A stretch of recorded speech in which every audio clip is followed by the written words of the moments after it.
بغیر داڑھی والے امام کے پیچھے تراویح پڑھنا، رمضان میں بغیر داڑھی والے حفاظ کرام تراویح پڑھاتے ہیں، ان کے پیچھے جماعت کا کیا حکم ہے؟ بھائی داڑھی والے کو ترجیح دینا چاہیے۔ آج کل یہ بہت بڑا رواج، بہت برا رواج پھیل گیا ہے کہ داڑھی کٹانا تو کبیرہ گناہ ہے۔ کم از کم امامت کے مصلی پر جو اتنی مقدس جگہ ہے وہاں تو ایسے شخص کو کھڑا کرنا چاہیے نا جو کبیرہ گناہ کا ارتکاب نہ کرتا ہو۔ نبی صلی اللہ علیہ وسلم نے فرمایا خالف الیہود والنصارى، یہود اور نصارہ کی مخالفت کرو، اعفوا اللحیٰ، داڑھی بڑھاؤ۔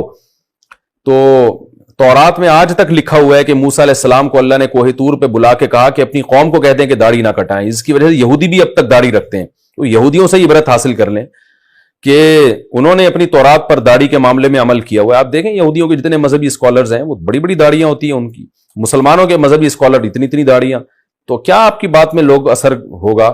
لوگ کہیں گے خود تو عمل کر نہیں رہے، ہمیں بیٹھ کے سمجھا رہے ہیں۔ تو اور پھر ہمارے یہاں ایک بڑا عذاب یہ آ گیا کہ مذہبی اسکالر جو داڑیاں کاٹ رہے ہیں نا، ایک تو جرم، اوپر سے اس کی توجیہ بھی، وہ کہتے کہاں لکھا ہے حدیث میں کہ داڑھی بڑھاؤ، یہ تو کلچر تھا۔ بھائی حدیث میں کیوں نہیں ہے؟ بخاری مسلم کی کتنی ساری احادیث ہیں جن میں اعفاء کا حکم ہے، بڑھانے کا حکم ہے۔ کوئی ایک صحابی دکھا دیں جو داڑھی چھوٹی کرتے ہوں، کوئی ایک پیغمبر بتا دیں جن کی داڑھی چھوٹی ہو، بڑے آرام سے اس کو کہتے ہیں وہ تو کلچر کا حصہ تھا۔ واہ بھائی واہ، آپ سے ایک کام ہو نہیں رہا، آپ ایک سوسائٹی سے متاثر ہو گئے، آپ ماڈرن بننے کی کوشش کر رہے ہیں، آپ ذرا لبرلزم کی طرف جا رہے ہیں، تو اپنے گناہ کو آپ نے کیسے بہترین طریقے سے آپ نے اس پہ پردہ ڈالا ہے، اور اس کو کیسے اچھی آپ نے ایک جناب وہ ایک لیبل لگا دیا کہ جی نبی صلی اللہ علیہ وسلم نے تو کلچر کی وجہ سے حکم دیا ہے۔ تو کلچر کی وجہ سے پیغمبر کسی بات کے آرڈر کلچر کی وجہ سے دینے کے لیے نہیں آتے۔ پیغمبروں کے جو احکامات ہوتے ہیں وہ خدائی وحی ہوتی ہے، اس کی وجہ سے آپ صلی اللہ علیہ وسلم احکام دے رہے ہوتے ہیں۔ تو آپ سے اگر ایک کام نہیں ہوتا آپ توبہ کریں، اب لوگوں کو بتائیں کہ بھئی میں گناہگار ہوں، میں مانتا ہوں داڑھی بڑھانا لازم ہے۔ ڈاکٹر محمود غازی رحمۃ اللہ علیہ اسلام آباد یونیورسٹی کے پروفیسر تھے، اور اللہ ان کو کی مغفرت فرمائے، بڑے زبردست عالم تھے، بہت اللہ نے علم دیا، تقویٰ دیا، لیکن ایک بات تھی وہ داڑھی چھوٹی تھی ان کی، لیکن وہ کہتے تھے برملا کہ بھئی میرا یہ جرم ہے، میں مانتا ہوں۔ ان کی مجھے یہ بات بڑی اچھی لگتی تھی، وہ کہتے تھے میں داڑھی چھوٹی کرتا ہوں لیکن میں اس پہ کوئی لیبل نہیں لگاتا، میں اس کو جائز نہیں قرار دیتا، یہ بالکل ناجائز ہے۔ میں دعا کرتا ہوں اور آپ لوگ بھی دعا کریں اللہ مجھے پوری داڑھی کی توفیق دے دے۔ تو مجھے ان کا یہ عمل بڑا اچھا لگتا تھا کہ چلو ایک غلطی ہے، ان سے کوئی وجہ ہوگی، مصلحت ہوگی، نہیں رکھ پائے، مجھے نہیں پتا وہ مصلحت کیا تھی، لیکن کم از کم ایسا تو نہیں ہے نا کہ اپنی ایک عمل کی وجہ سے شریعت ہی کو چینج کر دیا ہو۔ تو آج بہت سے اسلامی اسکالرز ہیں، ان سے داڑھی نہیں رکھی جاتی پوری، تو سیدھے سیدھے کہتے ہیں بھائی اللہ کا حکم ہے ہم نہیں کر پا رہے، ہم نے کب دعویٰ کیا کہ ہم 100% سچے پکے مسلمان ہیں، ہم کمزور مسلمان ہیں، تو یہ کہہ دیں وہ، لیکن یہ کہ چینج ہی کرنا شروع کر دیا کہ جی کہاں ہے اسلام میں داڑھی۔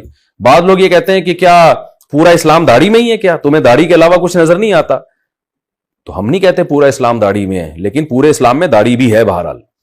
تو اس لیے جو تراویح میں ہے نا، ایسے امام کو ترجیح دینی چاہیے جو مکمل داڑھی ہو، جس کی اس کی ایک برکت ہوتی ہے، آپ اس کو اپنا نمائندہ بنا رہے ہیں نماز میں، وہ گویا آپ کا پیغام، آپ کی جو دعا ہے سورہ فاتحہ میں جب وہ فاتحہ پڑھتا ہے تو آپ کی طرف سے پڑھتا ہے نا، وہ ایک نمائندہ بن کے اللہ سے بات کر رہا ہے۔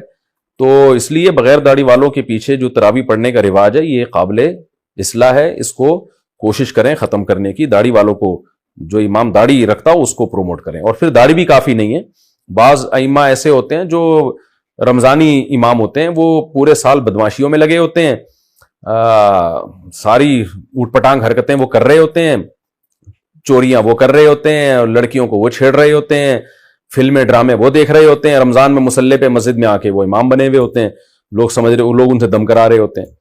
تو یہ بھی غلط ہے، ایسے امام کو چاہیے بھائی اپنی گھر میں نماز پڑھا لے تو، ٹھیک ہے نا، اپنی یہ قرآن مکمل کر لو۔ ہم ان کو یہ تو نہیں کہتے کہ قرآن مکمل نہ کریں، لیکن مسجد میں مصلی پہ بہرحال اس کا خیال کرنا چاہیے کہ ایسے شخص کو امام بنائیں جس پہ لوگوں کو اعتماد ہو، اس میں تقویٰ ہو، اس میں کچھ صورت اور سیرت سے وہ شریعت کا پابند لگتا ہو، کیونکہ اس کے اثرات پھر مقتدیوں میں جاتے ہیں اور نماز کی برکتیں زیادہ حاصل ہوتی ہیں۔ صحابہ کیوں اس کا خیال کیا کرتے تھے کہ ہم پیغمبر کے پیچھے نماز پڑھیں؟ کیونکہ امام جتنا مقدس ہوگا نماز بھی اتنی ہی جاندار ہوگی۔